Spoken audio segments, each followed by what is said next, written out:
అభివృద్ధికి అనుకూలం, రాజధాని పేరుతో జరిగే దోపిడీకి తాము వ్యతిరేకం అన్నారు వైసీపీ నేతలు. ఆల్రెడీ అమరావతి రాజధానిగా ఉండగా మళ్లీ కొత్త డ్రామా ఏమిటని ప్రశ్నించారు. శాసన మండలిలో తీర్మానం చేయకుండా బిల్లుకు ఎలా చట్టబద్ధత లభిస్తుందన్నారు వైసీపీ నేతలు.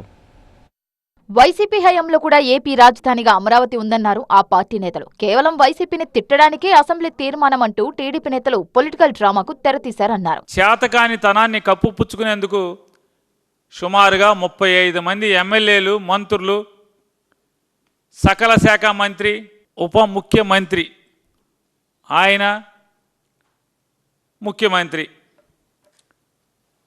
వీళ్ళందరూ కలిసి 6 గంటల పాటు పిల్లి మొగ్గలేస్తూ జనం సొమ్ముతో సర్కస్ చేసిన పరిస్థితులు మనం ఇవాళ చూసాం. సార్ ఇదేంటి సార్, అసెంబ్లీ పెడితే అవ్వదు కదా సార్, కౌన్సిల్ కూడా తీర్మానం అవ్వాలి కదా సార్ అని.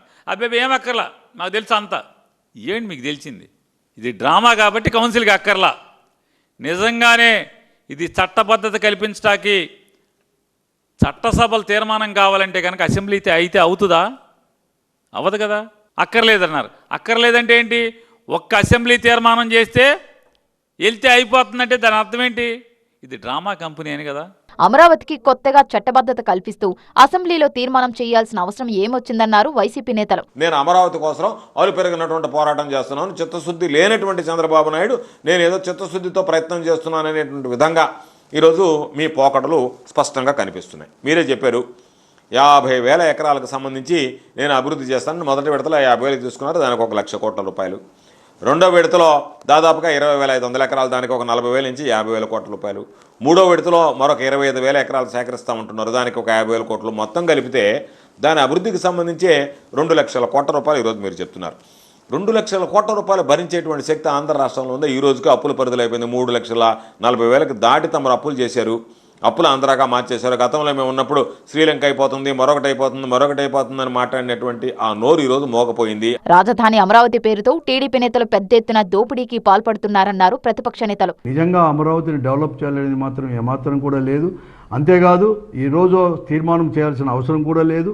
కేవలం మీరు వైఎస్ఆర్ కాంగ్రెస్ పార్టీని అభాండం వేయడానికో లేకపోతే వైఎస్ఆర్ కాంగ్రెస్ పార్టీని విమర్శించడానికో మీరు ఈరోజు కూడా చెప్తా ఉన్నారు.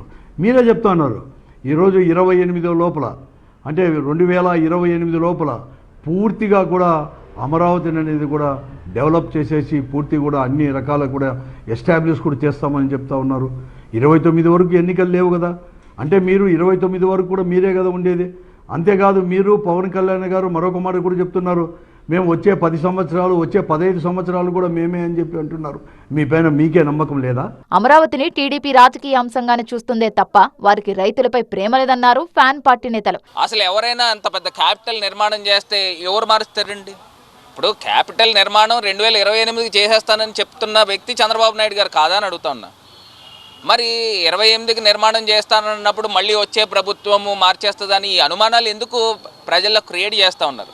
ఇది కేవలం ఏంటంటే చంద్రబాబు నాయుడు గారు రాజకీయాలకి అమరావతి అనే ఒక అంశాన్ని వాడుకుంటున్నారు తప్పితే ఇంకొకటి కాదు. అమరావతిని రాజధానిగా వైసీపీ ఎప్పుడో యాక్సెప్ట్ చేసిందన్న వైసీపీ నేతలు తాము అభివృద్ధి పేరుతో జరుగుతున్న దోపిడీకి మాత్రమే వ్యతిరేకమన్నారు.